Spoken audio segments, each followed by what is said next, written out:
لبيك اللهم لبيك لبيك لا شريك لك لبيك إن الحمد والنعمة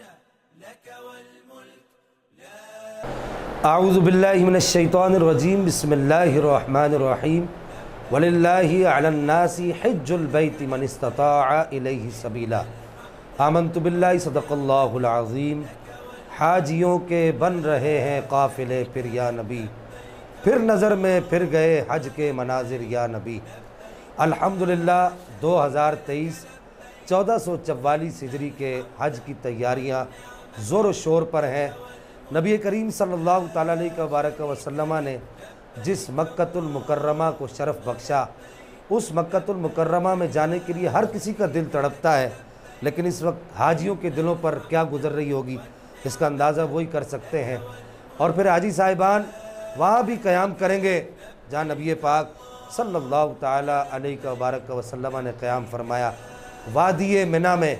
جہاں پر صرف 2 چادروں میں قیام کیا جاتا ہے اور نور کی بارشوں کو سمیٹا جاتا ہے، اور عرفات کا وقوف بھی کیا جاتا ہے۔ عرفات میں جو رکن اعظم ہے حج کا، جہاں میرے آقا صلی اللہ تعالیٰ علیہ وسلم نے وقوف فرمایا۔ مزدلفہ کی وہ نورانی اور روحانی رات،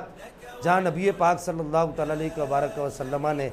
2 نمازیں مغرب اور عشاء کی نمازیں ایک ساتھ ملا کر ادا فرمائی۔ تو یہ سارے کام حاجی کرنے کے لیے الحمدللہ تیار ہیں، اور مناسک حج کی ادائیگی کی شرعی رہنمائی کے لیے کاروان رحمانی کے ساتھ یہ فقیر بھی آپ کے ساتھ ہوگا۔ منی میں کس طرح قیام کرنا ہے، عرفات میں وقوف کس طرح کرنا ہے، مزدلفہ میں رات کس طرح گزارنی ہے، جمرات کی رمی کیسے کرنی ہے، یہ تمام شرعی مسائل انشاءاللہ یہ فقیر آپ کے ساتھ ہوگا۔ کاروان رحمانی کے رابطہ نمبرز ہماری اسکرین پر چل رہے ہیں۔ اللہ جل مجدہ الکریم کی بارگاہ میں دعا ہے کہ پاک پروردگار اس سال جتنے لوگ حج پر جا رہے ہیں سب لوگوں کا حج قبول فرمائے، اور جن لوگوں کے لیے اسباب مہیا نہیں ہوئے پاک پروردگار ان کے لیے اسباب مہیا فرمائے،